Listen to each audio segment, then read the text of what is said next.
being God, Him being in control of our lives, Him having every right to direct our steps, tell us where to go, how to get there, and when to go. Additionally, the second part is the idea of belief, the nature of our belief. The word used there is more than just saying, I believe the earth is round, or I believe the sky is blue, or I believe the grass is green. This is a belief that is so strong that we would be willing to wager everything we have, everything we are, our very lives on it. The word used there is actually the same word that's translated as faith in Hebrews chapter 11. And we know in Hebrews 11 it says, without faith it is impossible to please God. That's my The same way we dad. can say that, without belief it is impossible to please God. As I said, it is such a strong belief, such a strong conviction that Hold it we still. would wager everything we have, knowing that if we were wrong, then we're dead. In verse 10, the scripture says that it's with our heart that we believe, and that is we are justified because of that belief, and it's with our mouth that we confess and we are saved. At first glance, it seems like the Apostle Paul is repeating himself, but he's not. He's actually telling us two very important ideas.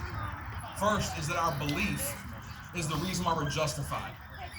Now that's actually referring to that moment in the past when you said, I believe, I trust Christ. I am so convinced that He not only died, but that He rose again 3 days later. I'm placing my trust in Him. I believe on His name. That historic moment, you were declared sinless in the sight of God. That's the nature of justification. But then our confession continues. That's with our mouth we confess and are saved. That's continual. That's every single day.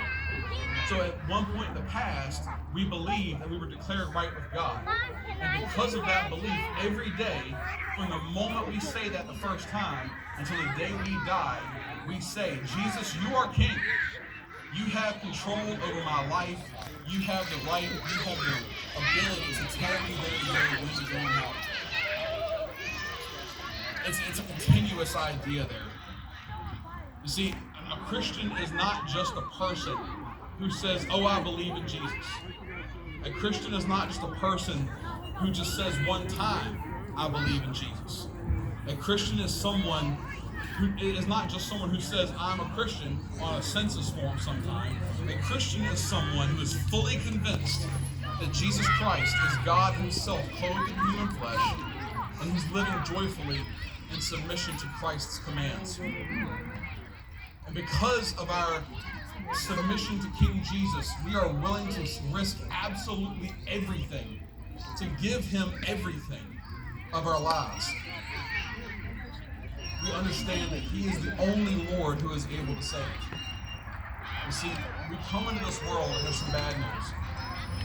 We find out earlier in the book of Romans in chapter 3 that not only are we